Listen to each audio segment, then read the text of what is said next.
Hi Noteboard Gamers, and welcome back to Noteboard Gaming. I'm your host, I'm Mark. Now in today's video we're going to be reviewing the solo experience of Heat, Pedal to the Metal, coming to us from Days of Wonder, designed by Asger Harding Granerud and Daniel Skjold Pedersen. Apologies if I mispronounce those names. Now Heat is coming to us, as I say, from Days of Wonder, and it's just starting to hit retail round about now. It wasn't a Kickstarter game. I picked up a copy from Essen around about a month or so ago, and in that time I played it solo. I played it 4-player, I played it 5-player, and I've played it 6-player as well, because it plays 1 to 6 players. In the box there's even a couple of spaces for another couple of players, so maybe in some of the expansions we'll start to see even more players come out of this. And what is Heat? Well, Heat is a motor car racing game, and it's hand management. You're going to start the game with a deck of kind of 15 cards, and those cards are going to drive how you perform throughout the entire lap. You're going to be moving up on your little gear stick here, so each player gets a dashboard. You're going to be moving up on your gear stick, which tells you how many cards you can play at any particular point. You're going to play those cards. You're going to move that number forward, but it's not quite that simple. You see, throughout the game, your engine is going to rapidly start to heat up, and you're going to start the game with 6 what are called heat cards on your player mat. Every time you use heat, and maybe that's for a boost, or maybe that's to kind of offset the fact you're going around corners too quickly, you're going to put those across into your hand. Now, if at some point you need to play a heat card and you haven't got a heat card to play, it's one of two things. First of all, you won't be able to boost, and secondly, if you've gone round a corner too fast and you don't have heat cards on your board to kind of offset the number of how fast you've gone around the corner as opposed to the number on it, and you don't have enough heat cards to play, then you're going to spin out, and spin out has consequences. So when you spin out, you're going to move back behind the corner.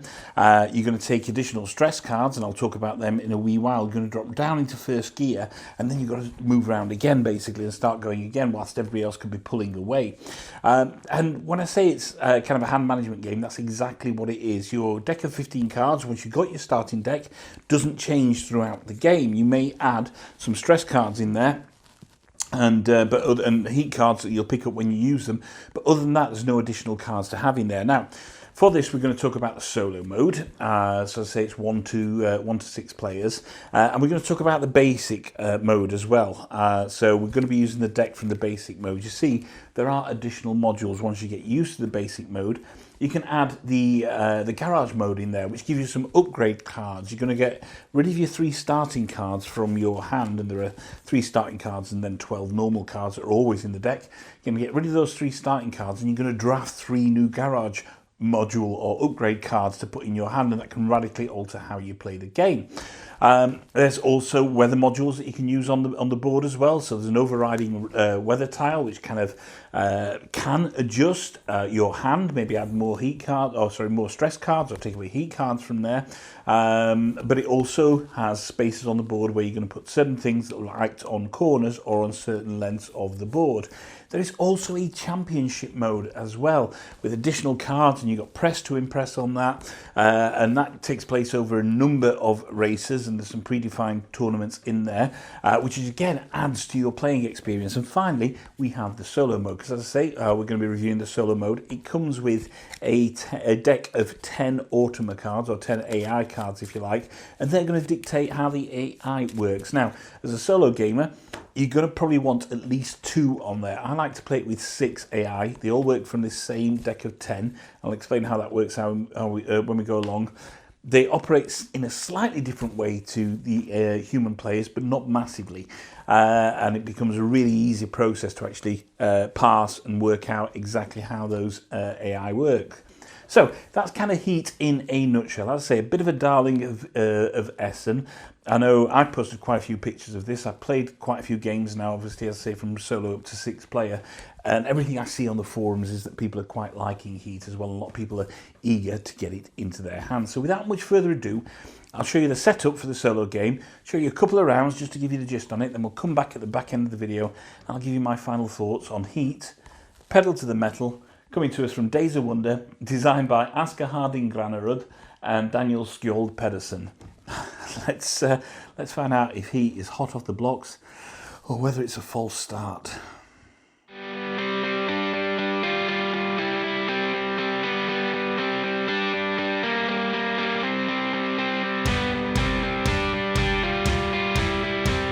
Okay, so here we can see Heat set up for the solo game, and as I say, I'm just using the base game for this demonstration. I'm not adding any of the other modules in. I'll leave you to discover the joys of them on your own. So here we have the main board, and I've chosen USA. As I say, there are 4 boards. You've got the USA, you've got France, you've got Italy, and you've got Great Britain. It's obviously ripe for lots and lots of expansions as well. The other boards are either in a separate board or on the reverse of this, so the boards are two-sided.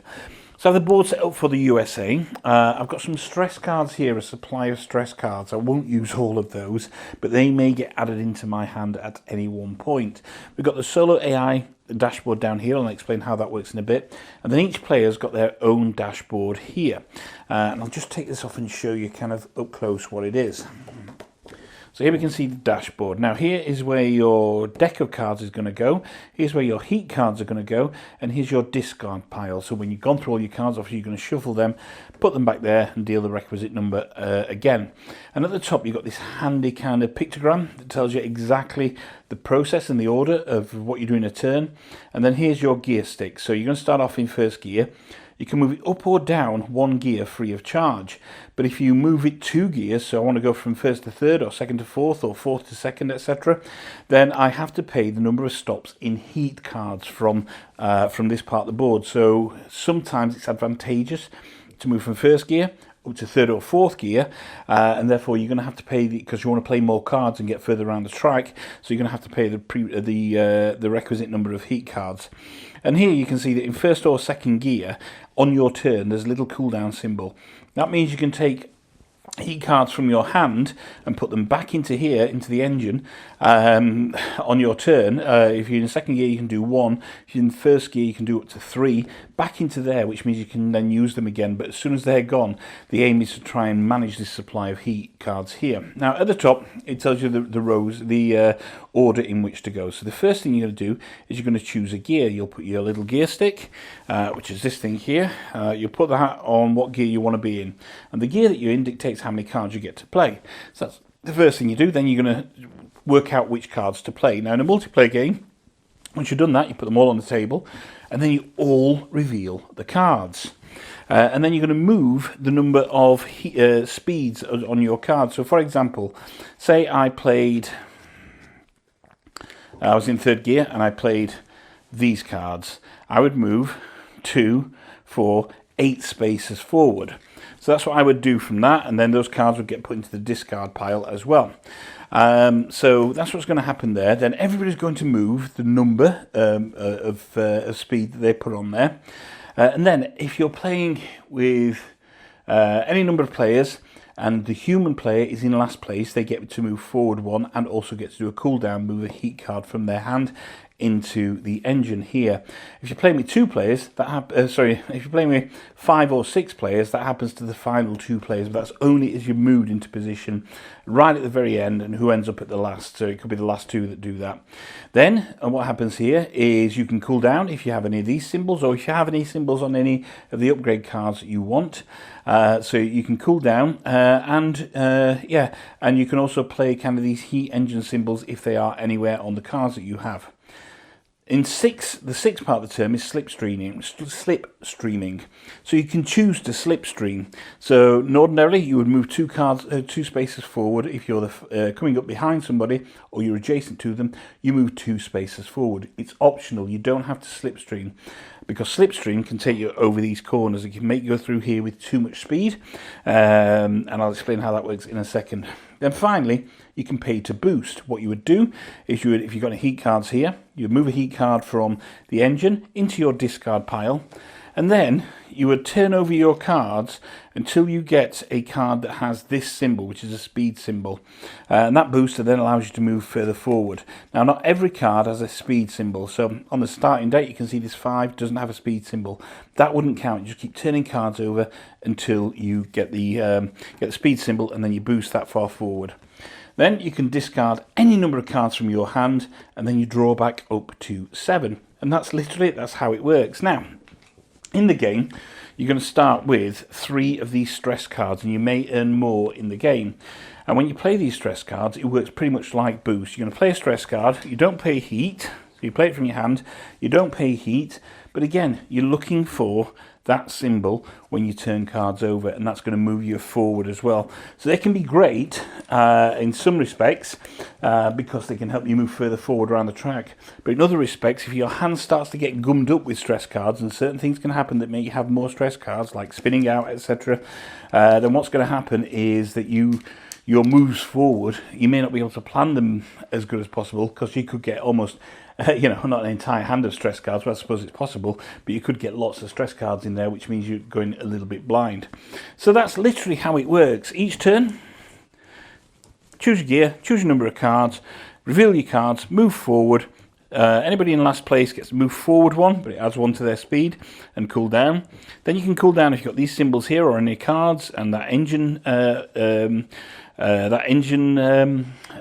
image there as well. So here you'd pay additional heat for moving that up there. Slipstream, boost if you want to, discard down to 7, draw another 7, and that's it. And that's how the player turn works. So here's the AI dashboard, and as I say, it starts with 10 AI cards. It has 10 AI cards. And if I flip you one over, literally one AI card runs all of the AIs in there, and I'll explain how that works in a second. And you're going to kind of cycle through those every turn. That's going to move all of the AI, and then if you've gone through that, you just shuffle it and start all over again. Key thing to show when you're playing with the AI is you've got these little legends lines here, so you get a little yellow helmet and an orange line on the board. That is kind of key for how the AI move. You see, those legend lines are on the run up to corners, and if they are past the corner, then the legends line prior to the corner, the speed of the corner doesn't matter. What they will do is they will move the amount, each car has a different colour, the amount that's in their helmet plus the amount that's in the diamond above them, basically. So coming around this particular corner, if one of them was there, they're past it, is it black that? Yeah, the black one would move 12 spaces plus 1, 13, depending on where they start on there. So that's if they are past the legends line. If they're up before the legends line, so anywhere up here, they would move their maximum amount, not plus the diamond, but their maximum amount up to, so if they can get the maximum amount, that's great. If not, if it takes them around the corner, they don't pass the corner, you can see you've got these little diamonds at above them here. And here we have 3, 2, 1, 0. On the run up to every corner, there's these 3 diamond spaces. So if they can't move their maximum amount and they're before that legends line, they will they will move to where that diamond is, basically, and that kind of sets them up for their next turn. So they ignore speed on corners. So why is speed on corners important? Well, if we look here, we can see a couple of corners here. We can see 3. This corner here has got a speed of 3. This corner's got a speed of 7. For your perspective, that dictates how fast you can travel around that corner. So, for example, for this one here, I'm coming up to it and I want to get around that corner. I've got to do it in a speed of no more than 3. So let's just find some cards. Here we go. So if I was in first gear, I'd play that card, and my little car, my red car, let's say, if it was before there, I'd play that card and it would move around 1, 2, 3, no penalties. However, if I was there and I was in second gear and I wanted to play 2 cards, so say I wanted to move around 4, here we go. So 1, 2, 3, 4. Yes, I've got further round, but I'm over the speed limit of that corner. So I'd have to pay the difference between the speed limit of that corner and my total accumulation of heat. Remember, these little symbols count in heat cards. So I'd have to move a heat card from my engine into my discard pile. If you've got no more of them that you use, then you spin out. What happens when you spin out is you go back to that first corner, you drop down into first gear, and depending on whether you were in first and second or third or fourth gear, you're going to take, if you're in first or second, you're going to take 1 stress card into your hand. If you're in third or fourth, you can take 2 stress cards into your hand. And as I say, those stress cards create a bit of an unknown. And that's really it. The rules teach on heat is very, very, very simple. So what I'll do is I'll just run around run through a couple of quick rounds, show you how I work, how the AI works, just how easy it is to play heat. So here we can see everything set out now for the solo game. Obviously I've pulled the board forward and put the two dashboards on here. Here's my dashboard, start it in first gear, there's the AI dashboard. Okay, so as a solo game, the first thing, well, in all games, the first thing you can do is draw your hand of 7 cards. 1, 2, 3, 4, 5, 6, 7. And then I take a look at these cards. So these are quite good. You can see that's got a 5 but no heat marker on there. This is one of the starting cards that you would get rid of if you're using the modules. You can tell it's got the chevrons on there. We've got a 2, a 2, a 3, a 4, a 2 and a 0. Again, another starting card. So what do I want to do? And you play your cards first before you reveal what the AI is going to do. So I think what I'm going to do is I'm going to move into third gear so I can play 3 cards. Now because I'm jumping up more than 1 gear, I pay a heat into the discard. Remember, if that stack's empty, it's very difficult to play things then. And then let's look, I'm going to be going second here. I'll explain how that works. 1, 2, 3, 4, 5, 8, 9, 10, 11, 12. So 12 would get me around to there. So I could pay 3 cards of a 4, a 3, and a 5. 1 second, just dropped a card. So that's my hand goes back down there, and there are the 3 cards I'm going to play. So I've chosen my cards, I've moved up, I paid a heat. This is this part here, and then we're going to flip over the AI's card and see what they do, because they're going to move first. You see, on each part of the track there's a thick bordered line, basically, that changes depending where the corner is. Whoever's closest to that line, if you're adjacent to each other, goes first. Now, when I randomly drew these, the yellow card is first for the AI, so he's next to that bordered line. So if we look here, the yellow card is going to move 15, is before the legends line up there. He's going to move 15 spaces or end up on diamond number 2. So let's have a look at this. 1, 2, 3, 4, 5, 6, 7, 8, 9, 10, 11, 12. Can't move 15 spaces, so automatically they're going to go there on diamond number 2. That's that there next to the thick line. Then it's my turn. So we look at this. I know I got 3 cards I've got to play, so it's 9, that's 12. So we'll move forward. 1, 2, 3, 4, 5, 6, 7, 8, 9, 10, 11, 12. So I'm right in a very good position there. Those instantly go into my discard pile. Then I look here. Can I cool down? No, because I've got no cooldown on my cards. So therefore there's no free cooldown. I'm not in the last place, so I don't move forward. There's no cooldown happening. I'm not in a position to slipstream. I don't want to boost, because if I went around that corner, I played 12. The card could come out there and I'd have to pay the difference of 7 between whatever my total speed would be. And therefore I can discard down to my cards now if I wanted. Well, 0's pretty good. It allows me still to keep in third gear. So I'm not going to discard any cards, and then I draw back up to 7. 1, 2, 3, 4, 5, 6, 7. So that's my bit done. But the AI's still got to complete. So if we look next, silver is going to move 13. 1, 2, 3, 4, 7, 8, 9, 10, 11, 12, 13. They're going to shift up to there because they can move their full component of movement. Therefore, they're right next to that line for me. Green can move 10. 1, 2, 3, 4, 5, 7, 8, 9, 10. So they're going to go there.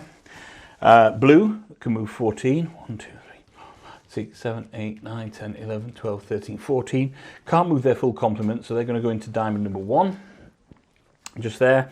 And then black can move 17. We know that can't happen, so they're going to go into number 2. And you can see that what we've got over here now is kind of how the cards are grouping for this first corner.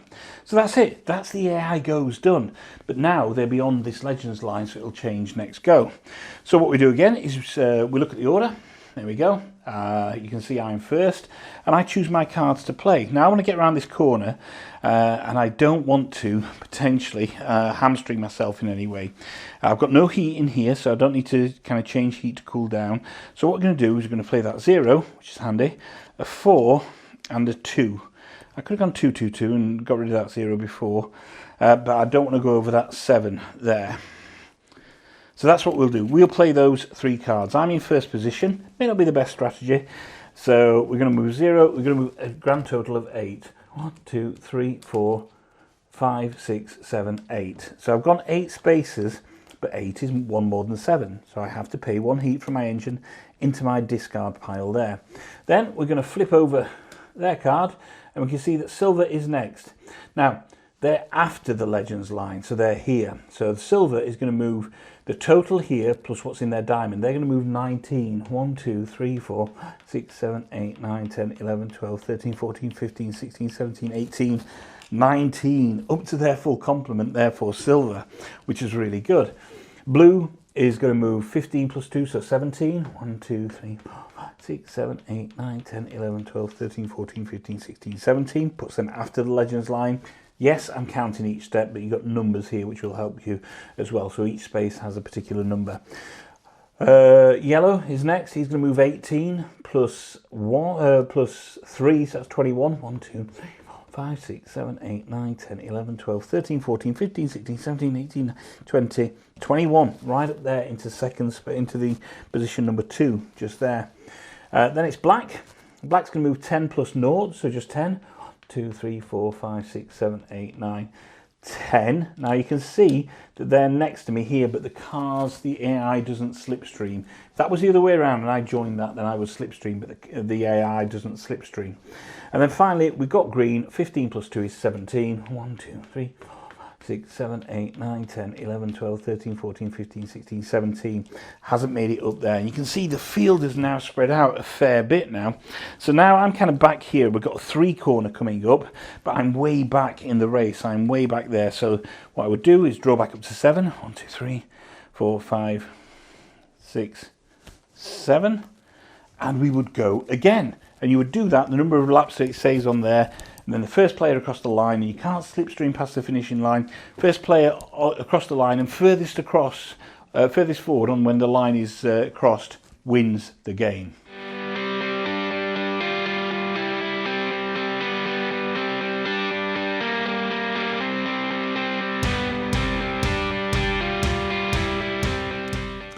And there we go. That is how easy it is to play Heat. Pedal to the metal. Of course, it's just going to get shortened to Heat by most people. By Days of Wonder. It is, as you saw from that, you know, the kind of rules explanation takes no time at all. You could set this up, teach the basics of the rules in around about 10 minutes, and then people would pick up a little bit more as they play the game. And that's certainly the base game. As you're playing it to start off with, you're just going to start off with the base game. And that's going to be your kind of hand of 15 cards, plus you're going to start off with 3 stress cards in your hand as well. As I said, once you get used to that, what you may want to do is start introducing the garage mode, which gives you all of these upgrade options here. There's a big deck of these here, and you're going to draft these effectively to see how it affects your car. So you're going to put 4 cards out. It's generally the number of players plus 3, so for a solo player, it puts 4 cards out. You choose a card, put the rest of the bottom of the pack, put another 4 cards out, and do that 3 times, and that will replace your starting cards. And they can drastically change how your game plays. So for example, this one is a speed of 3, but it gives you an extra 2 on slipstreaming. This one, for tyres, allows you to cool down 2 cards when you play this, but you have to take the corners at 1 less speed, otherwise you're going to incur the penalty. This one gives you 2 speed, plus 1 slipstreaming, plus you will take an additional stress card into your hands, and they really change how the game plays as well. Then you have the weather modules, so you can add weather onto the map, which gives you an overarching kind of game-changing condition. So that could be kind of increased stress cards or heat cards or something else, drafting, etc. Slipstreaming, sorry, etc. And each corner or stretch of road, depending on what tile comes out, will have a different condition on there. And you've also got the tournament mode. Now, I've not played the tournament mode yet, but you're going to string races together, has different effects. You're going to try for kind of getting the press to like you as well, so the little press standees that go on each corner really creates this dynamic element of the game.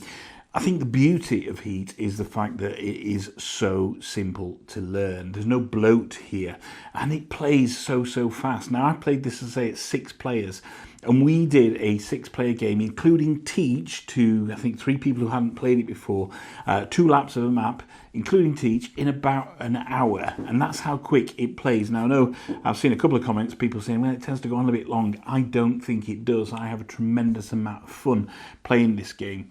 The beauty, or the other beauty, is coming out of this hand management system. You've got your 7 cards that you're going to choose from, and depending on where you are on the course, on the maps, and each map is different, obviously, and depending on what cards have been played before, what's left in your hand, you may get a feel for what you want to do, but it all depends on what cards come out of there. And you may take a flyer or have to play a stress card or take a boost, and it pushes you around a corner.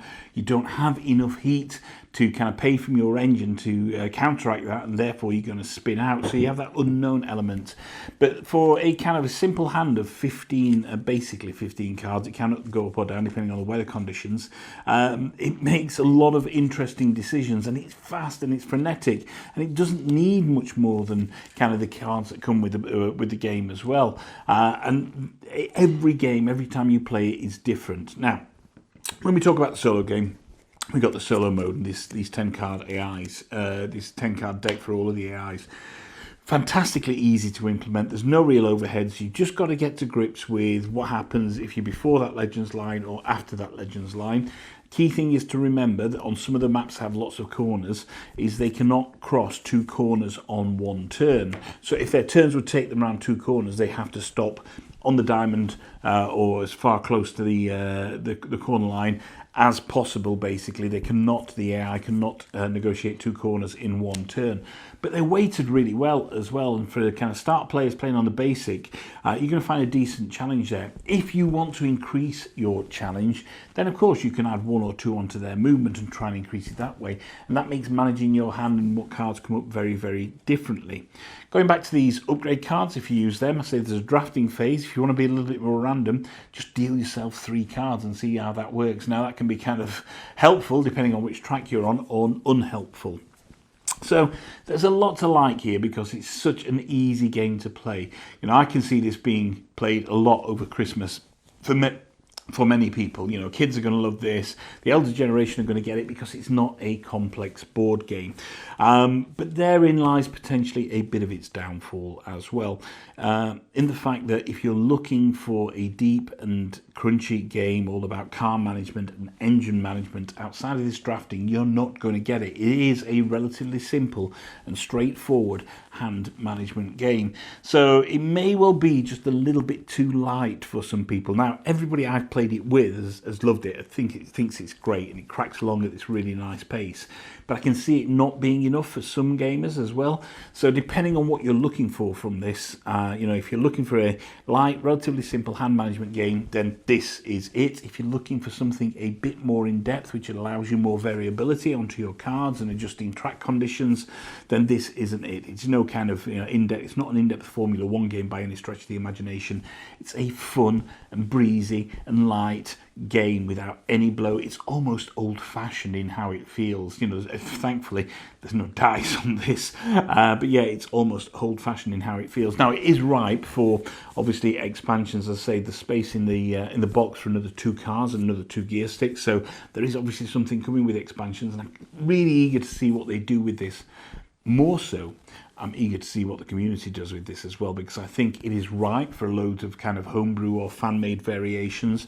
You know, when we're talking about the AI cards, of course you don't have to use them. You do not have to use these. You could multi-hand this without too much issues, just managing multiples. You could multi-hand it and throw the AI in as well. You could find ways to adjust the AI and make it more harder, difficult, challenging, more reflective of some of the stuff that happens on the board. Because of course the AI, they don't move forward if they're in last place.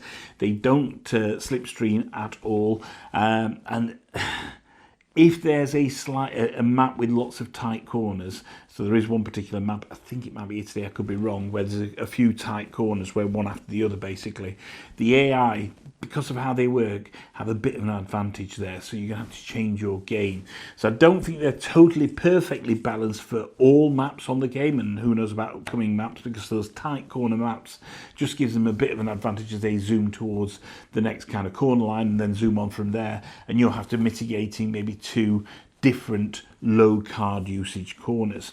So yeah, a couple of minor gripes aside in terms of the kind of depth of it, or the crunchy depth of it, if you like a more management style game, and this slightly advantageous way that the AI work on some of the twisty turning maps, I think it's fantastic. I think, you know, I say a bit of a darling of Essen. Everybody I've played it with has absolutely loved it. It's a game that for me absolutely does not outstay its welcome. And I haven't even touched the tournament mode yet as well, which is something that I really want to do, and play some consecutive games with pluses and minuses and bonuses on there, etc., for going first, second or third. Be really interesting to see how that changes up. I'm having a lot of fun with not so much the base game. I've moved on from the base game now, so I don't play a game without the upgrade cards, and I don't play games without the weather as well, because I enjoy the additional bonus, the additional kind of effects they have on there. But if you want that straightforward, just what you want to kind of teach your kids over the Christmas holidays or over a weekend, etc., it's absolutely perfect for that. If you're looking for a more crunchy game, something a bit more about car management where you can tweak the minutiae on your car, this is not going to be for you. Because it may well be too light for you, but for me it's an absolute hit. It's a fun arcade blast of a game, and the solo works so very, very well. There's minimal upkeep on this solo. It just works so very, very well once you get used to those legends line, what happens before and after. And the fact you can increase the challenge on it fairly easy is just an utter joy. So there we go. That's my review of Solo of Heat, Pedal to the Metal, from Days of Wonder, designed by Asger Harding Granerud and Daniel Skjold Pedersen. I'm sure people are laughing at how I'm pronouncing those. I really like this game. I've played it so much since I got it at Essen, both solo and with other players, and it's one that I will be playing over the Christmas period as well with my family and with guests, etc. Because when somebody wants an introduction to kind of, slightly different board game, to Monopoly or Trivial Pursuits, etc., this is ideal. The interaction that you have with other people when you play multiplayer is great. That's lost a little bit, obviously, on the solo game. A lot, because it's just you. You don't really have that interaction. But the solo still provides a challenge. Maybe there's a way to do a solo challenge and almost a time trial and see how fast you can get around a particular lap and how few cards you can use, basically, to do that. That's another iteration. That's why I say this whole right for homebrew. So for me, an absolute triumph of a game, Heat, Pedal to the Metal. One of my favourite games I picked up from Essen. I think the other one was possibly Weather Machine, but that was a review copy given to me. But Lacrimosa, which is wildly different to this. But fun, fantastic, arcade blast with a really, really good solo. Really exciting to see what the community can do for Heat. Go out, if this looks of interest to you, go out and buy Heat, Pedal to the Metal. I don't think you will regret this at all. So there we go. That's my review of Heat, Pedal to the Metal from Days of Wonder Games. It should be in stores around about now. I know I saw it in my FLGS when I was there earlier this week, but my copy picked it up at Essen, of course. Fast, fun, friendly, family-friendly game. Really, really lots of challenge here. The hand management is great. Absolutely adore this game. It's a keeper for me. So yes, thank you very much for watching me on this journey through Heat, Pedal to the Metal, the solo experience. Don't forget to like and subscribe to the channel. Don't forget to check out our other videos. And one final thought: if you can't find anyone else to play with, then there's nothing wrong with playing with yourselves. Until next time, bye bye.